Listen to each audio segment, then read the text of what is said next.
তেখেতক মানে কি বুলি কওঁ স্বাগতম জনাইছোঁ কিয়নো এয়া আমাৰ এই পূজা ভাগৰ বহুত বছৰ হ'ল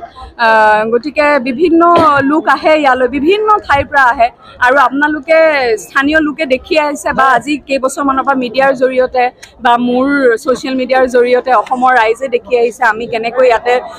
দৌল উৎসৱ ৰাইজৰ লগত মিলি কেনেকৈ সুন্দৰকৈ উদযাপন কৰা হয় আজি সন্মানীয় সাংসদ গৌৰৱ গগৈ ডাঙৰীয়া আহিছে তেখেতকো আমি ইয়াতে সুন্দৰকৈ স্বাগতম জনাই যিখিনি আমাৰ নিয়ম নীতি সেইবিলাক দেখুওৱা হৈছে তেখেতক ভালকৈ তেখেতকো ধন্যবাদ জ্ঞাপন কৰিছোঁ যে এনেকুৱা পুৰণি পূজা এভাগলৈ তেখেত আহিছে আৰু বাকী মই এই চেগতে সমূহ অসমবাসীলৈ পলমকৈ হ'লেও ফাকুৱাৰ আন্তৰিক শুভেচ্ছা জ্ঞাপন কৰিছোঁ আৰু আগতীয়াকৈ ৰঙালী বিহুৰ আন্তৰিক শুভেচ্ছা আৰু মৰম যাচিছোঁ এটা কথা সুধি দিওঁ মই এইটো ৰাইজকে সুধোঁ বাৰু কথা এটা মানে মোৰ এইটো অনুভৱ যে আজি শিল্পী হিচাপে মোক যেনেকৈ অসমৰ সমূহ ৰাইজে ভাল পায়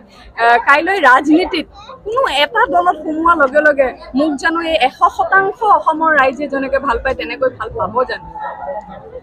হয়নে নহয় গতিকে এতিয়া মই সদ্যহতে শিল্পী হৈ থাকিব বিচাৰোঁ ভৱিষ্যতৰ কথা আমিও নাজানো ময়ো দেখা নাই আমি কোনেও নাজানো আমাৰ কাইলৈ দিনটোত কি হ'ব গতিকে এতিয়া মই ছোৱালীৰ